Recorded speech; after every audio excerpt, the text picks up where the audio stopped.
नमस्कार विद्यार्थी मित्रांनो, एक्झाम स्टडीच्या ऑनलाईन प्लॅटफॉर्मवरती तुमचे सर्वांचे स्वागत। मी सतीश काळे। आजच्या या सेशनपासून आपण सुरुवात करत आहोत बघा थर्मोडायनामिक्सला। थर्मोडायनामिक्स बघतोय आपण, बराचसा मोठा असलेला हा पोर्शन आपल्या सिलेबसचा सगळ्याचा आपल्याला इन डेप्थ चांगल्या प्रकारे कव्हर करायचं आहे की काळजी घ्यायची की याच्या बाहेरचं काय आलं नाही पाहिजे। थेरॉटिकल कंटेंट असू द्या, काही न्यूमेरिकल इव्हॅल्युएशन व्हॅल्युएशन असू द्या किंवा याचे काही क्वेश्चन्स असू द्या, हे सगळं काही आपण याच्यातच कव्हर करणार आहोत।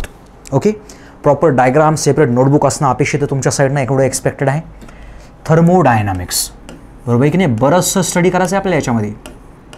थर्मोडायनामिक्स, डायनामिक्स म्हणजे मोशनमध्ये असणं आणि थर्मो म्हणजे जवळपास हीट, मोशनमध्ये असलेली ही हीट याचा स्टडी करायचा आहे। हीट म्हणजेच एक फॉर्म ऑफ एनर्जी बघा, एनर्जीचं स्वरूप आहे बघा हीट।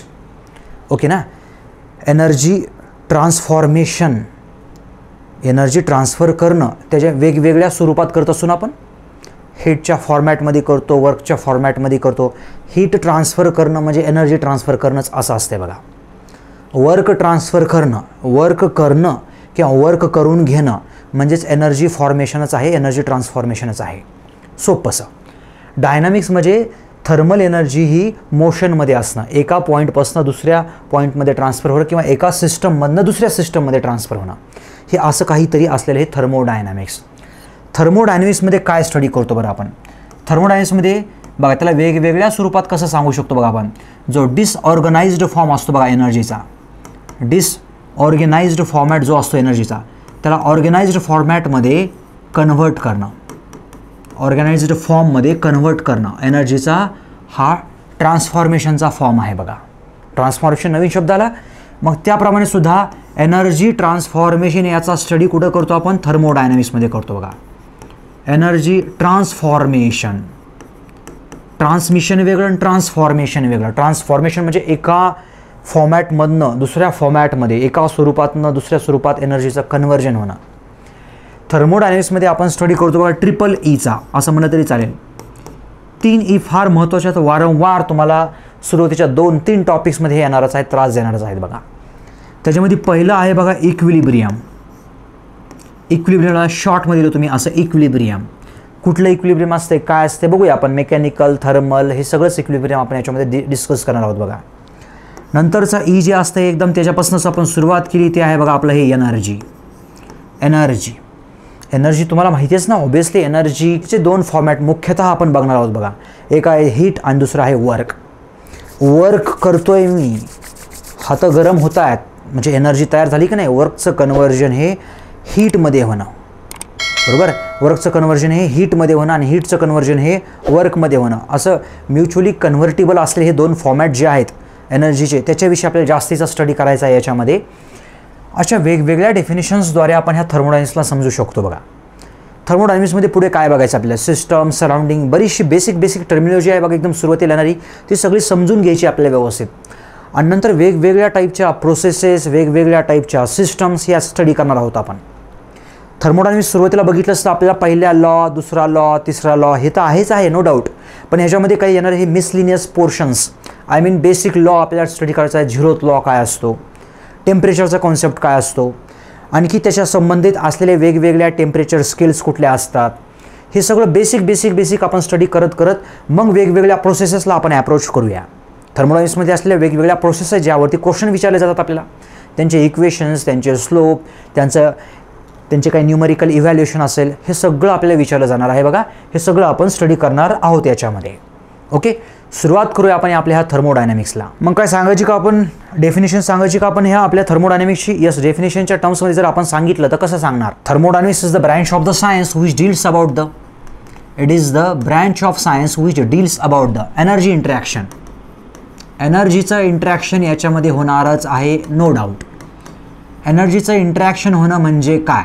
एक तर सिस्टममध्ये एनर्जी ॲड करणं किंवा सिस्टममधनं एनर्जी बाहेर काढून घेणं, याला आपण एनर्जी इंटरॅक्शन म्हणतो बघा।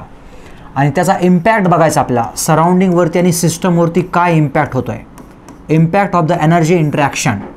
एकतर आपल्याकडं हे नवीन टर्मिनॉलॉजी येणार आहेत बघा आता, कुठल्या ह्या एनर्जी इंटरॅक्शनचा सिस्टमवरती कसा फरक पडतो ते बघायचं आहे आपल्याला, सराउंडिंगवरती कसा फरक पडतो ते डिस्कस करायचं आहे आपल्याला, म्हणजे याच्या रिलेटेडचं पुढचं बरंचसं काय काय असणार ते डिस्कस करायचं आहे आपल्याला. बघूया मग आपण सिस्टम काय असतं, सराउंडिंग काय असतं, ह्या सगळा स्टडी करायचा ना आपल्याला. करूया, इथनं सुरुवात करूया आपल्या ह्या टॉपिकची. तर पहिलंच घेऊया आपण वेगवेगळी टर्मिनॉलॉजी आहे ना, सुरुवात करूया आपण हे सिस्टमची. सिस्टम सिस्टम सिस्टम सिस्टम खूप सगळ्या वेळेस हा येणारा जो शब्द आहे तो व्यवस्थित समजून घ्या. बघा त्याला एकदम लूजली जर डिफाईन करायचं असेल, एनिथिंग अंडर कन्सिडरेशन, एनिथिंग काही पण under consideration. Under consideration, under consideration म्हणजे काय एक्झॅक्टली बरं. तुम्ही काहीही कशावरती बघा, तुमच्यासाठी ती सिस्टम असणार. बघा तुम्ही तेवढ्याच गोष्टीवरती फोकस करा. एक्झाम्पल, माझ्यासाठी सिस्टम काय आहे, माझ्यासाठी हा पॅनल, हा बोर्ड माझ्यासाठी सिस्टम आहे, कारण मी सगळा फोकस याच्यावरतीच ठेवत आहे माझा लिहायच्या वेळेसचा. Anything under consideration, may be ते ॲक्च्युअल असू शकतं किंवा मे बी ते इमॅजिनरी असू शकतं. बघा जसं की आता हे ॲक्च्युअल दिसतं, ॲक्च्युअल खरा बोर्ड आहे ना तुमच्यासमोर, ही माझ्यासाठी सिस्टम आहे बघा. ओके ना, ही माझ्यासाठी सिस्टम आहे. मग ह्याच्या बाहेरचं सर्व काही माझ्यासाठी सराउंडिंग आहे, माझ्यासाठी सराउंडिंग आहे, ह्याच्या बाहेरचं सर्व काही. तसंच आपण स्टडी करणार आहोत बघा पुढे सुद्धा. Any fixed region in the space, एखादा ठराविक पोर्शनच मी स्पेसमधला कन्सिडर करत आहे. बघा मी असं मानतो की माझ्या समोर असलेला हा एवढाच पोर्शन हा जरा इमॅजिनरी आहे, बरोबर की नाही. इमॅजिनरी पोर्शन असा, त्याला मी सिस्टम मानणार. म्हणजे एवढ्याच पोर्शनवरती माझा फोकस असणार. ह्याच्यामध्ये येणारे मॉलिक्युल्स, याच्यामधनं जाणारे मॉलिक्युल्स, आय मीन ह्याच्यामध्ये येणारे हीट, ह्याच्यातनं बाहेर जाणारे हीट, फक्त एवढ्याच पोर्शन करता जो की इमॅजिनरी आहे. बघा ते माझ्यासाठी झालं सिस्टम. तुमच्यासाठी सिस्टम काय, तुमचा मोबाईल तुमच्यासाठी सिस्टम. तुम्ही मोबाईल असेल, लॅपटॉप असेल, तुम्ही हे लेक्चर ज्या ठिकाणी बघत आहात ते सिस्टम तुमच्यासाठी आहे. बघा त्याच्या बाहेरचं सर्व काही तुमच्यासाठी सराउंडिंग आहे. अशा टाईपमध्ये आपण सिस्टमला डिफाईन करत असतो. सिस्टम आपल्यासाठी कसं असणार बघा. एक्झाम्पल, एखादं पिस्टन सिलेंडर अरेंजमेंट आहे, हे घ्या. पिस्टन असं आहे, सिलेंडर असं आहे, हे त्याच्यामध्ये रेसिप्रोकेट होणारं पिस्टन. मग एवढं आपल्यासाठी काय आहे, सिस्टम आहे. बघा की त्याच्यावरतीच फोकस ठेवणार आहोत आपण. आतमधले सगळे एअर पार्टिकल्स, आतमधला असणारा हा सगळा गॅस, असं काही पण म्हणा तुम्ही, हा पोर्शन माझ्यासाठी सिस्टम आहे, कारण मी याच्यावरतीच फोकस करणार. याच्यामध्ये असलेले गॅसेस, त्यांचं प्रेशरचं व्हेरिएशन, टेम्परेचरचं व्हेरिएशन, इंटरॅक्शन ऑफ एनर्जी, याच्यावरतीच फोकस करणार मी. बाहेरचं काही संबंध नाही, मला काही घेणं नाही आहे. हे माझ्यासाठी सिस्टम, फुल्ली फोकस्ड पोर्शन आहे हा माझा. मी असंही म्हणू शकतो का मग एनिथिंग अंडर कन्सिडरेशन.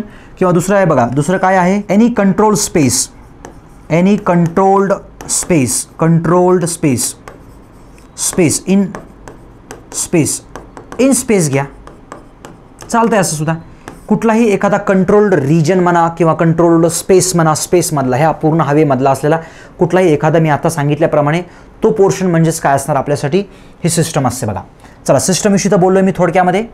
आता पुढे बोलणार आहे बघा, सिस्टमच्या बाहेर असलेलं सर्व काही सराउंडिंग, याच्याविषयी बोलूया आपण बरं का. हा कुठलाही एखादा असा रिजन, हा जो डायग्राम मी ड्रॉ केली ना अशी, ही माझ्यासाठी सिस्टम आहे. ही माझ्यासाठी असलेली ही सिस्टम आहे. त्याच्या बाहेरची माझ्यासाठी असणारी ही सराउंडिंग, त्यासाठी बाहेरचं असणार माझ्यासाठी सराउंडिंग. सराउंडिंग म्हणजे काय, anything outside the system, anything outside the system, सिस्टमच्या बाहेरचं सर्व काही, आउटसाइड दी सिस्टम. ह्या डेफिनेशन्स आपल्याला महत्त्वाच्या असतात म्हणून ह्या लिहून देत आहे. बघा यांच्यातले महत्त्वाचे पॉईंट्स आपल्याला लागतात, याच्या डेफिनेशन्सप्रमाणे सुद्धा क्वेश्चन्स फ्रेम होत असतात, म्हणून ह्या लिहिणं अपेक्षित आहे. ओके, हे सराउंडिंग आहे. बघा आता मी जर म्हणलो माझ्यासाठी सिस्टम काय, हे पॅनल आहे बघा, हा बोर्ड माझ्यासाठी सिस्टम आहे. माझ्यासाठी सराउंडिंग काय, हे सर्व काही सराउंडिंग. सराउंडिंगमध्ये कोण आलं, मग बाकीचं सर्वच काही आलं बघा ह्या सराउंडिंगमधलं. तुमच्यासाठी मोबाईलच्या बाहेरचं, तुम्ही सुद्धा सराउंडिंगमध्येच बसलेले आहात आणि तुमच्या अवतीभोवतीचं सगळं काही जे असणार ते सराउंडिंगमध्येच असणार. बरं, सिस्टमला आणि सराउंडिंगला सेपरेट करणारं आहे का काही इथं, 100% आहे. जे की महत्त्वाचं आहे आपल्यासाठी, त्यालाच आपण काय म्हणणार आहोत, बाउंड्री म्हणणार आहोत. बघा हे बघा, the thin region, thin portion which separates the system from the surroundings called as the boundary of the system. ही अशी बाउंड्री असते बघा, जी की मी कंटिन्युअस लाईननं दाखवली. म्हणजे काय, डॉटेड लाईननं पण असते का, डॉटेड लाईननं पण बाउंड्री असते बघा. अशा टाईपची बाउंड्री असणार.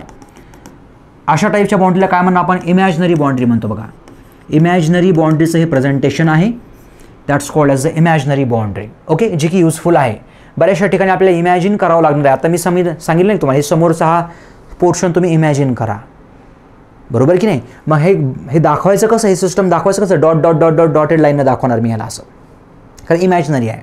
बरं, रिअल कशी दाखवतो आपण बाउंड्री, रिअल अशा कंटिन्युअस लाईननं दाखवतो आपण. रिअल बाउंड्री दाखवतो आपण कंटिन्युअस लाईननं दाखवतो आपण रिअल बाउंड्री.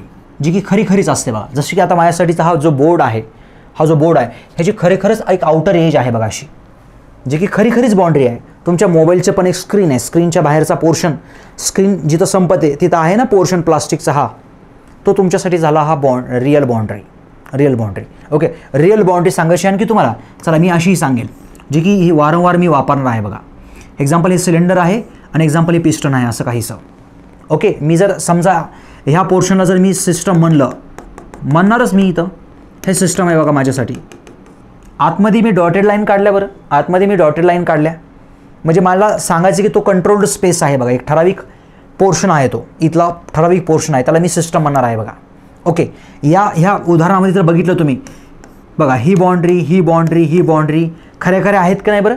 मी जस्ट त्याच्या लाईन्स काढल्यात ना, त्या एक्झॅक्टली त्या सिलेंडरवरती न काढता थोड्याशा आतमध्ये दाखवल्यात बघा, तुम्हाला दिसावं म्हणून व्हिज्युअली.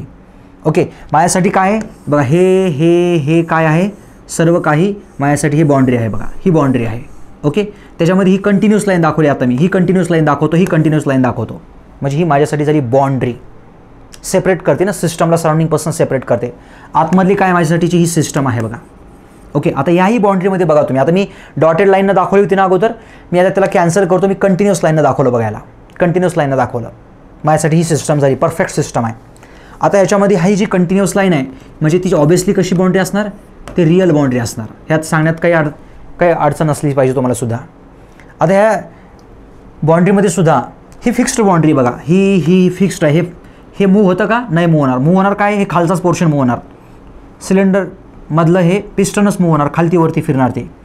मग ह्या जो पोर्शन आहे तो आहे आपली मूव्हेबल बाउंड्री. म्हणजे बाउंड्रीसुद्धा दोन टाईपची असते का, असतेच. एक असते बघा fixed boundary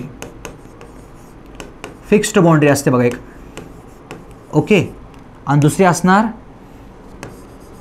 movable boundary. Okay, बाउंड्रीचा thickness किती असतो बरं, बाउंड्रीचा थिकनेस जर बघितला तर एकदम निग्लिजिबल असतो. बाउंड्रीचा थिकनेस निग्लिजिबल असतो, व्हेरी थिन असते बघा, व्हेरी थिन. दाखवताना सांगावं लागेल ना आपल्याला असं काहीतरी, एवढा थिकनेस, तेवढासा थिकनेस, तर very thin. Thickness is almost neglected, that's our boundary.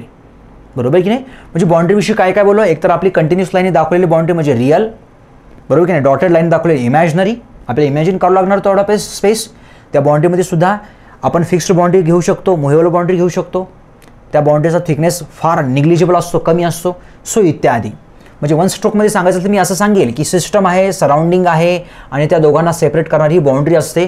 हेच पुढे आपल्याला कॅरी फॉरवर्ड करायचं आहे बघा. याच्याविषयीच बरंचसं काही नॉलेज घ्यायचं आहे आपल्याला. चला, याच्यावरनंच आपण थोडंसं एक ॲप्रोच डिस्कस करूया. आपण थर्मोडायनॅमिक्सचा ॲप्रोच कसा असतो बघा. दोन ॲप्रोच असतात बघा. एक असतो बघा मॅक्रोस्कोपिक ॲप्रोच, एक असतो बघा मॅक्रोस्कोपिक ॲप्रोच, आणि त्याच्या अपोजिटमध्ये असतो बघा मायक्रोस्कोपिक ॲप्रोच. ह्याचेही वेगळे नाव आहेत, क्लासिकल, स्टॅटिकल ॲप्रोच असे नावाने याला ओळखतो. पण नेमका हा प्रकार असतो काय, यांना सांगायचं काय ह्या प्रकारामध्ये. मॅक्रोस्कोपिक म्हणजे कसं असतं, ॲव्हरेज बिहेवियर आपण स्टडी करतो बघा. हा शब्दच महत्त्वाचा आहे, ॲव्हरेज बिहेवियर कोणाचं, मॉलिक्युल्सचं, पार्टिकल्सचं, हवेचं ॲव्हरेज बिहेवियर ऑफ पार्टिकल्स आपण याच्यामध्ये स्टडी करत असतो बघा. म्हणजे काय बरं एक्झॅक्टली, म्हणजे काय, मी जर प्रेशर म्हणलं तर प्रेशर हे ॲव्हरेज पॉईंट ऑफ व्ह्यूनेच मी बोलत असतो बघा. मी जर म्हणलो की समजा इथे ही बाउंड्री आहे अशी, एक सिस्टमच आहे. चला, आतमध्ये आपला हा वर्किंग सबस्टन्स जो काही असेल तो हवा असेल. ओके, फ्युएल प्लस हवा काही पण घ्या तुम्ही, असं असेल.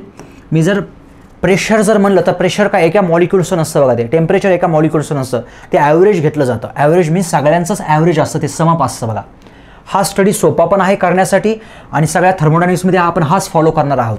त्याला आपण मॅक्रोस्कोपिक ॲप्रोच म्हणतो बघा. म्हणजे जर मी म्हणलो व्हेलॉसिटी, तर व्हेलॉसिटी म्हणल्यानंतर काय एका पार्टिकलची व्हेलॉसिटी असणार का, नाही, ती टाईम ॲव्हरेज व्हेलॉसिटी असते बघा. टाईम ॲव्हरेज व्हेलॉसिटी, सगळ्यांचीच ॲव्हरेज व्हेलॉसिटी घेऊन ती व्हेलॉसिटी सांगितली जाते. म्हणजेच यालाच आपण क्लासिकल ॲप्रोचसुद्धा म्हणूया बघा. क्लासिकल ॲप्रोच नावाने सुद्धा ही शब्दावली फेमस आहे, क्लासिकल ॲप्रोच. ओके, जो की आपण हाच फॉलो करतो असतो. स्टॅटिस्टिकल हा असतो बघा.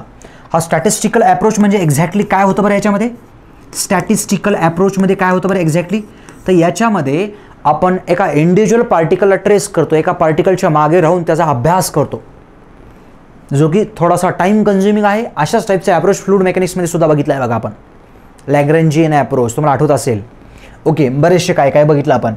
तर मॅक्रोस्कोपिकमध्ये आपण इंडिव्हिज्युअल लेवलला पार्टिकलला ट्रेस करतो, त्याचं बिहेवियर स्टडी करतो, मग त्याच्या प्रॉपर्टीज डिफाईन करत असतो.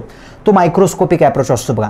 आपण फॉलो कुठला करणार? ऑब्व्हियसली मॅक्रोस्कोपिक फॉलो करणार. हे झालं आपलं थोडंसं बेसिक्स. आणखी आता आपण ॲड करूया वेगवेगळ्या टाईपच्या ज्या सिस्टम्स आहेत थर्मोडायनॅमिक्समध्ये. Classification of the system. Okay, classification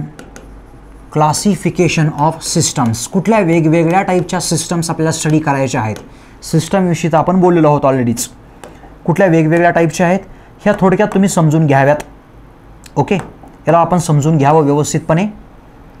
2-3 टाईपच्या सिस्टम्स आहेत बघा. तसं बघितलं तर मुख्यतः याच्यामध्ये पहिली सिस्टम जी आहे बघा त्याला आपण म्हणतो ओपन सिस्टम.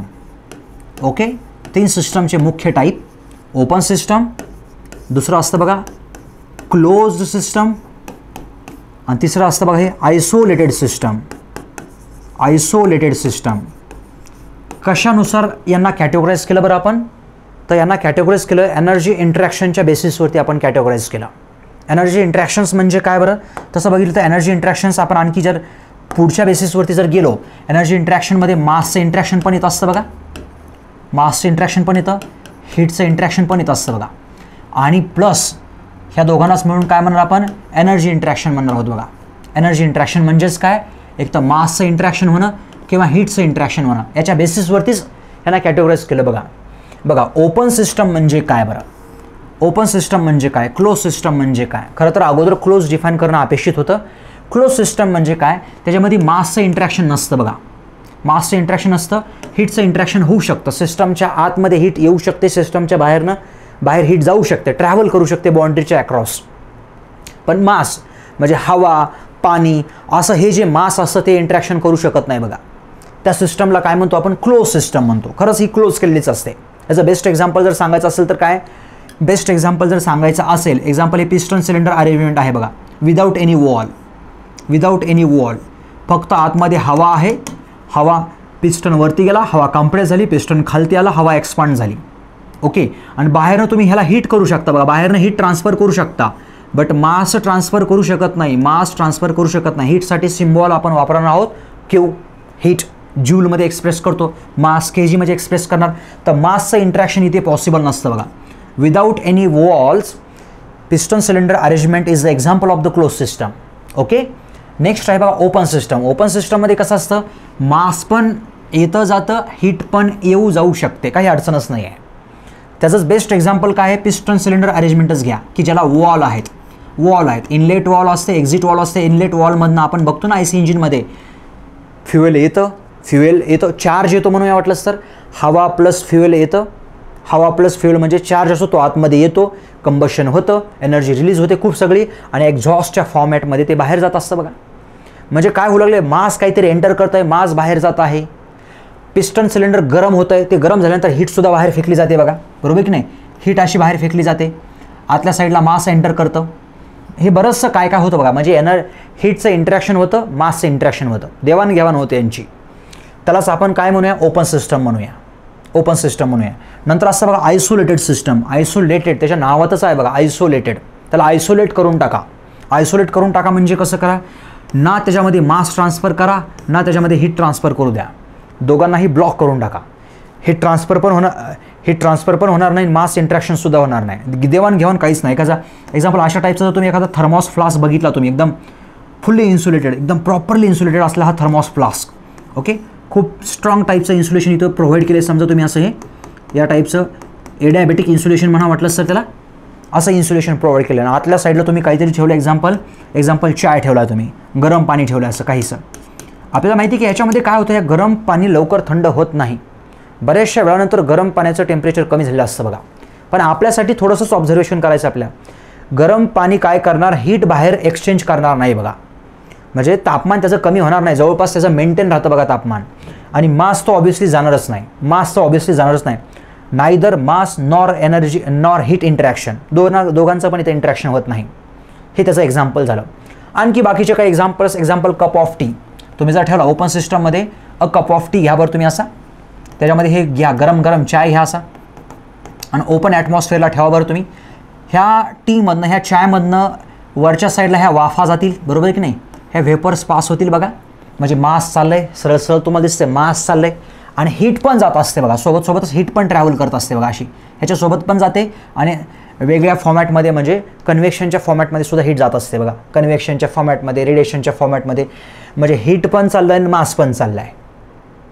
कालांतराने तो चहा थंड होईल आणि थोड्याशा लेवलला कमी पण झालेला असेल तो चहा, एकदम थोड्यासा, एकदम मायक्रो लेवलचं ऑब्झर्वेशन असणं अपेक्षित आहे बघा, कारण थोडंसं पाणी निघून गेलं ना त्याच्यातनं, वाफा निघून गेलं ना, तुम्ही गरम चायच्या वरती असा हात ठेवा बरं थोड्या वेळाकरता, वाफा लागतील बघा, कंडेन्सेट तुम्हाला इथं दिसेल बघा, ते सर्व काही इथं दिसतं बघा आपल्याला. क्लोज सिस्टममध्ये कसं असतं तेच घेऊया वाटलं असतं एक्झाम्पल, आपण तेच एक्झाम्पल घेऊया.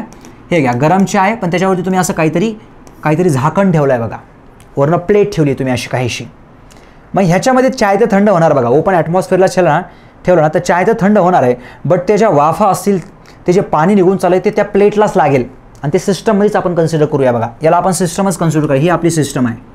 मग सिस्टमच्या बाहेर मासचं गेलं नाही बघा, मास त्या प्लेटला आतल्या साईडनं चिटकलेलं असेल, पण ह्याची हीट गेल्यामुळे ह्याचं तापमान कमी झालं की नाही, हीट गेल्यामुळे तापमान कमी झालं, म्हणून हे आपलं आलं क्लोज सिस्टममध्ये. आयसोलेटेड सिस्टममध्ये आणखी जर एक्झाम्पल घ्यायचं तर आपलं हे युनिवर्स घ्या, सगळंच मोठं असलेलं हे युनिवर्सच्या बाहेर ना मास जातं ना मास येतं, ओके, असं आपण मानतो, ठीक आहे. ना एनर्जी बाहेर जाते, आय मीन ना हीट बाहेर जाते, ना बाहेरनं हीट येते, हे युनिवर्समध्ये सर्वच काही आलं. मग सर्वच काय आलं म्हणतोय मी तुम्हाला, ऑब्वियसली सन पण आला, मिल्की वे गॅलेक्सी आपण म्हणूया, हे सर्वच काय याच्यामध्ये आलं. At the centre Milky Way galaxy there is the sun, मग सनच सगळं आहे, सनला सगळं भेटतं, असं काहीतरी तुम्ही समजून घ्या. That's the our isolated system, हे अशी असते बघा आयसोलेटेड सिस्टम. ते सिस्टम महत्त्वाच्या आहेत, वारंवार प्रश्न विचारले जातात.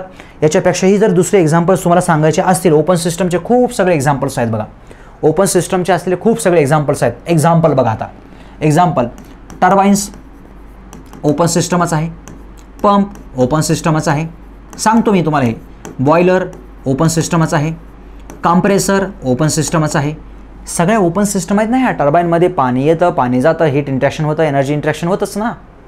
पंपमध्ये सुद्धा पाणी येतं, पाणी जातं, हीट इंट्रॅक्शन होतं, मास इंट्रॅक्शन होतं, बॉयलरमध्ये सेम, कॉम्प्रेसरमध्ये सेम. सो असे असलेले बरेचसे हे एक्झाम्पल्स आपल्या ओपन सिस्टममध्ये मोडत असतात बघा. क्लोज सिस्टममध्ये काही लिमिटेड एक्झाम्पल्स आहेत, जे की तुमच्या समोरच मी सांगितलेलं, हे एवढं एक्झाम्पल तुम्ही कन्सिडर करा, बाकीचे मी पुढे त्या टाईपमध्ये एक्सप्रेस करणारच आहे. ठीक आहे, बोलतो आपण याच्याविषयी. आता याच्यानंतर आपल्याला ह्या प्रॉपर्टीज नावाचा जो शब्द आहे तो एक त्रास देतो बघा वारंवार पुढे. अगोदर तर प्रॉपर्टीज आपण स्टडी करून घेऊया. कुठल्या प्रॉपर्टीज असतात? Thermodynamic property. ओके, प्रॉपर्टी म्हणजे काय, किंवा प्रॉपर्टीज अनेकवचनी.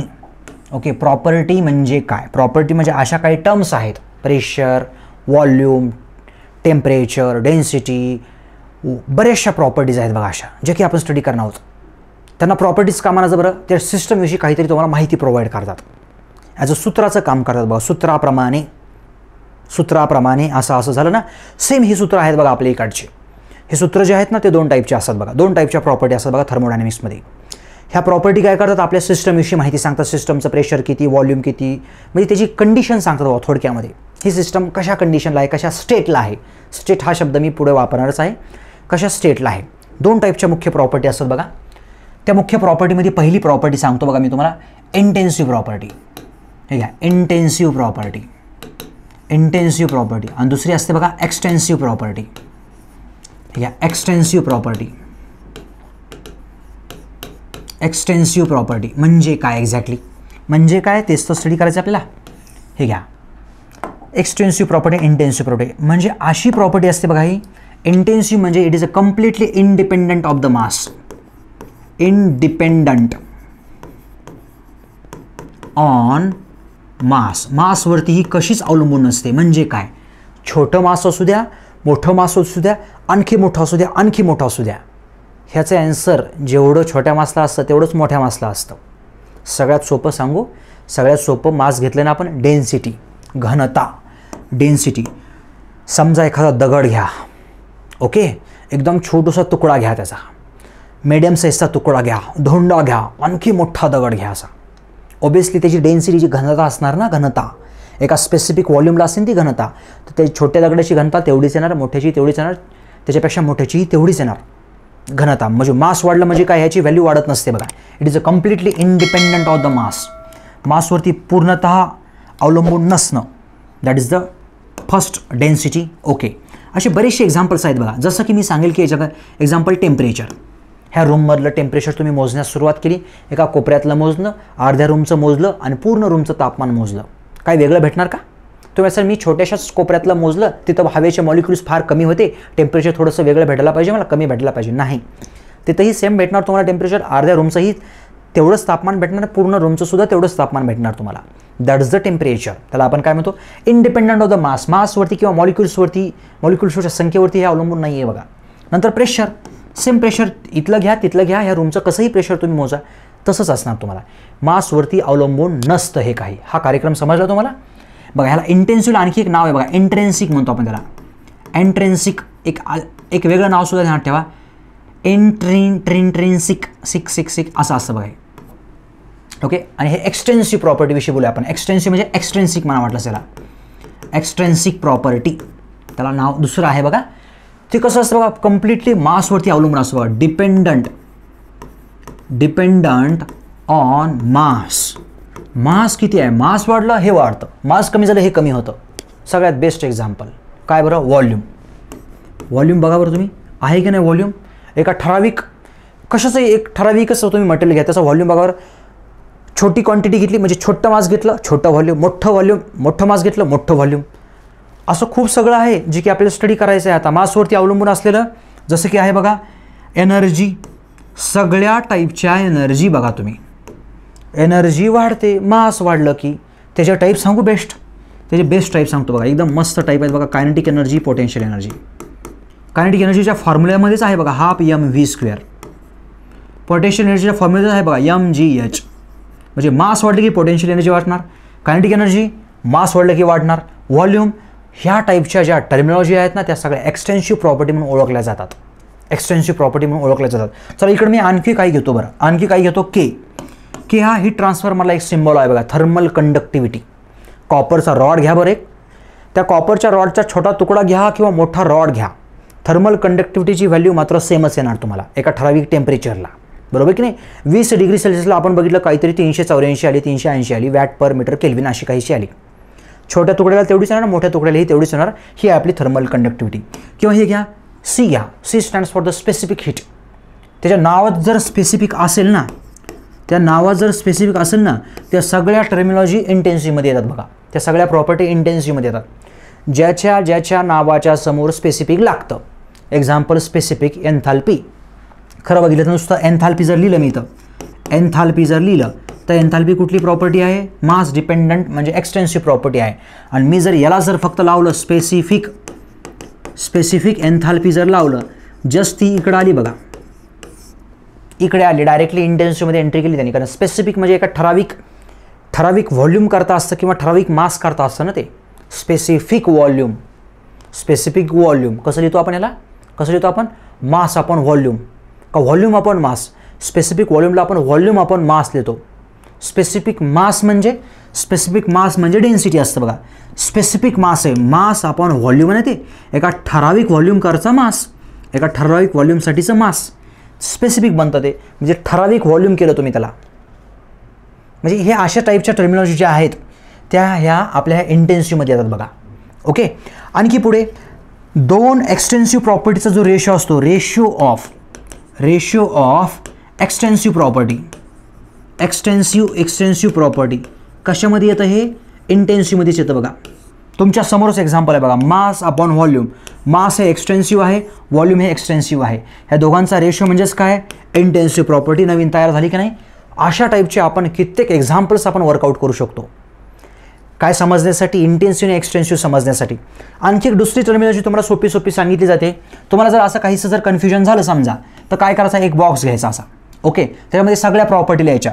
लिहावर तुम्ही प्रेशर लिहिलं, टेम्परेचर लिहिलं, स्पेसिफिक हीट लिहिलं किंवा के लिहिलं. पण के कुठं घेता याच्यामध्ये, के नको, के नंतर बघूया आपण. सोपं असलं तर हे व्हॉल्यूम घ्या, एनर्जी घ्या, एन्थाल्पी घ्या. ओके, आणखी काय घेता आता, हे बाजूला एवढं. आता तुम्ही काय करायचं, पार्टिशन टाकून द्या. ही एक छोटीशी रूम आहे, आतमध्ये हवा आहे, त्या हवेचं प्रेशर P आहे, टेम्परेचर T आहे, C म्हणजे स्पेसिफिक त्याची हीट आहे, V म्हणजे त्याचं व्हॉल्यूम आहे, E म्हणजे त्याची एनर्जी आहे, E म्हणजे हे एन्थाल्पी म्हणजे एन्थाल्पी आहे त्या पूर्ण हवेची बरं का, पूर्ण हवेची. मी काय केलं, पार्टिशन टाकून दिलं, त्याला अर्धा अर्ध केलं, अर्धा अर्ध असं काहीसं केलं मी, अर्धा अर्ध केलं. ठीक आहे, अर्धा अर्ध केल्यानंतर जे अर्धा अर्ध होत असतं ते मासवरती अवलंबून असतं बघा, ते एक्सटेन्सिव्ह असतं बघा. जे काही अर्धा अर्ध झालं, जे काही हाफ हाफ झालं, जे काही असं हाफ हाफ झालं, ओके, अर्धा अर्ध जे झालं त्याला आपण एक्सटेन्सिव्ह म्हणतो बघा. एक्सटेन्सिव्ह अर्धा अर्ध कशामुळे झालं बरं हे? कारण ती एक्सटेन्सिव्ह प्रॉपर्टी ती मासवरती अवलंबून आहे. अर्ध मास झालं की नाही, अर्धी हवा अर्ध मास. मग कोण कोण अर्ध झालं? प्रेशर अर्धा अर्ध होणार का? नाही. इकडे जे प्रेशर असणार तेच इकडेही प्रेशर असणार, इकडे जे टेम्परेचर असणार तेच इकडेही टेम्परेचर असणार, अर्ध्यावरती. हां, व्हॉल्यूम मात्र अर्ध झालं, इकडं व्हॉल्यूम मात्र अर्ध झालं, यात मान्य आहे. एनर्जीसुद्धा काय झाली? अर्धी झाली. एनर्जीसुद्धा काय झाली? अर्धी झाली. एन्थाल्पीसुद्धा, एन्थाल्पीला खरं एचनं डिनोट करतो असतं पण एन्थाल्पी h/2 अर्धी, h/2 अर्धी. जे अर्धा अर्ध एन्थाल्पी, एनर्जी, व्हॉल्यूम ह्या सगळ्या एक्सटेन्सिव्ह प्रॉपर्टी आहेत. प्रेशर, टेम्परेचर मात्र कुठली प्रॉपर्टी आहे? इंटेन्सिव्ह प्रॉपर्टी आहे. इव्हन याच्यामध्ये सी राहिलं आपलं स्पेसिफिक हीट घेतला. स्पेसिफिक नाव लावल्यामुळं सी आणि सी याच्यावरती काय फरक नाही पडला, कारण ते ठराविक पोर्शन करताच असतं ना. म्हणून या टाईपमध्ये सुद्धा आपण इंटेन्सिव्ह आणि एक्सटेन्सिव्ह प्रॉपर्टीला सेपरेट करू शकतो बघा. आणखी एक प्रश्न विचारू ह्याच्यामध्ये, एन्ट्रॉपी सांगा बरं तुम्ही. एन्ट्रॉपी तुमच्यासाठीचा हा प्रश्न. The entropy is the intensive or extensive. तर ध्यानात काय ठेवायचं? All forms of energy are कुठल्या असतात त्या प्रॉपर्टी? सगळे एनर्जीचे जे फॉर्मॅट असतात, फॉर्म्स असतात, ते सगळे आपले हे मास डिपेंडंट असतात. त्यालाच आपण काय म्हणतो? आपण एक्सटेन्सिव्ह प्रॉपर्टी म्हणतो. Example, entropy is also one form of energy. Entropy extensive property आहे बघा. एन्थाल्पी एक्सटेन्सिव्ह आहे, एनर्जी एक्सटेन्सिव्ह आहे. पण ज्यावेळेस त्याच्यासमोर शब्द लागतो स्पेसिफिक, मग ते कन्वर्ट होतं पूर्णपणे इंटेन्सिव्हमध्ये. सो अशा टाईपमध्ये आपण ह्या थर्मोडायनॅमिक्सला थोडंसं पुढे कॅरी फॉरवर्ड केलं. याच्यामध्ये पुढे बघायचं आपल्याला स्टेट काय असतंय, आणखी बरंचसं स्टडी करायचं आहे. याच्याविषयी जर आणखी काही माहिती सांगायची असेल तुम्हाला एक्झाम पॉईंट ऑफ व्ह्यूनं, जे की मी पुढेही रिवाईज करणारच आहे बघा. Properties are the state functions. Properties depends on the state of the system. त्या स्टेट फंक्शन्स आहेत, स्टेट पॉईंट आहेत, स्टेटवरती डिपेंड असतात. त्या पाथ फॉलोडवरती डिपेंड असतात. Doesn't depend on the path followed. Path कुठला फॉलो केला आहे सिस्टमनं त्यावरती हे डिपेंड नसतं बघा. Path followed. Okay, next, they are exact differential. ते कसे आहेत? एक्झॅक्ट डिफरन्शियल आहेत. आता काहीतरी वेगळंच बोललो आहे मी, हे पुढच्या क्लासमध्ये सांगेल मी तुम्हाला. याच्याविषयी सगळं काही बोलायचंच आहे बघा. They are the state points किंवा they are the state functions or point functions. They are the state functions or point functions. याच्याविषयी बोलणार आहे मी पुढे. आता फक्त जस्ट इंट्रोड्यूस केले. पाथ फॉलो, सिस्टमनं कुठला पाथ फॉलो केला याच्यावरती ह्या प्रॉपर्टीज अवलंबून असतात बघा. कधीच नाही प्रेशर, व्हॉल्यूम, टेम्परेचर, डेन्सिटी. सिस्टमनं कुठला पाथ फॉलो केला याच्यावरती कधीच अवलंबून नसतात. ते अवलंबून असणाऱ्या वेगळ्या प्रॉपर्टीज आहेत. प्रॉपर्टीज म्हणू शकत नाही आपण त्याला. ज्या पाथ फॉलोडवरती डिपेंड असतात. पाथ हा फॉलो केला तर वेगळं आन्सर असतं, पाथ हा फॉलो केला तर वेगळं आन्सर असतं, पाथ हा फॉलो केला तर वेगळं आन्सर असतं. ह्यांना प्रॉपर्टी म्हणू शकत नाही आपण. आणि ते एक्झॅक्ट डिफरन्शियल्स आहेत. आता दोन टाईपचे डिफरन्शियल्स असतात बघा. एक असतं एक्झॅक्ट डिफरन्शियल आणि दुसरं असतं इनएक्झॅक्ट डिफरन्शियल. तर त्याच्याविषयी सुद्धा बोलणार आहेत. सायक्लिक इंटिग्रल ह्याच्याविषयी सुद्धा बोलणार आहे बघा मी. Cyclic integral for the properties is always zero. Example DP is always zero. त्याला आपण प्रॉपर्टी म्हणतो. कारण सायक्लिक इंटिग्रल म्हणजे काय असते हे मला आधी इंट्रोड्यूस करावं लागेल. आता फक्त मी हे 4 पॉईंट सांगितले तुम्हाला छोटे. बोलूया आपण नेक्स्ट क्लासमध्ये. सो भेटूया. धन्यवाद विद्यार्थी मित्रांनो.